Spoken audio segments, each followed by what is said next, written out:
ఏం పేరు నీ పేరా? కుమారా? చిన్నప్పుడు చదువుకున్నావా? ఎంత చదువుకున్నావు? 10th దాకా చదువుకున్నావు. 10th దాకా చదువుకున్నావు నువ్వు. చిన్నప్పుడు మీ మేడం అడిగేది కదా ఖచ్చితంగా పెద్ద అయితే ఏమవుతావని, నువ్వేం చెప్పేవాడు అప్పుడు?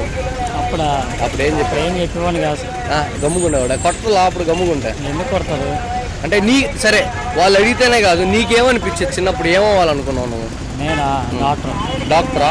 ఇప్పుడు నువ్వు డాక్టర్ అవ్వాలనుకున్నావు, ఏ దాని వల్ల నువ్వు అవ్వలేకపోయావు? డబ్బు సరిపోక? అంతేగా, డబ్బు సరిపోక అంటే అంత స్తోమత లేక చదవ ఆపేసావు. 10th దాకా చదివి ఆపేసావు. అయితే ఇప్పుడు నువ్వు ఈ బండి పెట్టుకున్నావు కదా, నీకు బాధ వేసింది ఎప్పుడైనా? ఇంకా బాధ తప్పదు కదా, బాధ వేసిన తప్పదు. ఫ్యామిలీని చూసుకునే దానికి నువ్వు సపోర్ట్ చేసావు. బాధ అయితే వేసిందా? అప్పుడు ఏమనుకున్నావు? ఎలా అనిపించింది నీకు బాధ వేసినప్పుడు? డబ్బులు ఉంటే బాధ ఉండదు కదా అని అనిపించింది.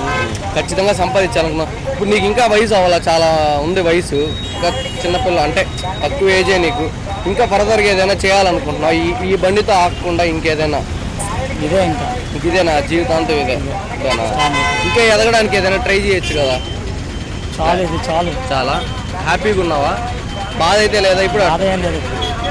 సరే, నీకు పెళ్ళి అయిన తర్వాత మీ కొడుకులనైనా నువ్వు అనుకున్నట్టే బాగా చదివిపిస్తావు, అంతేనా? సరే.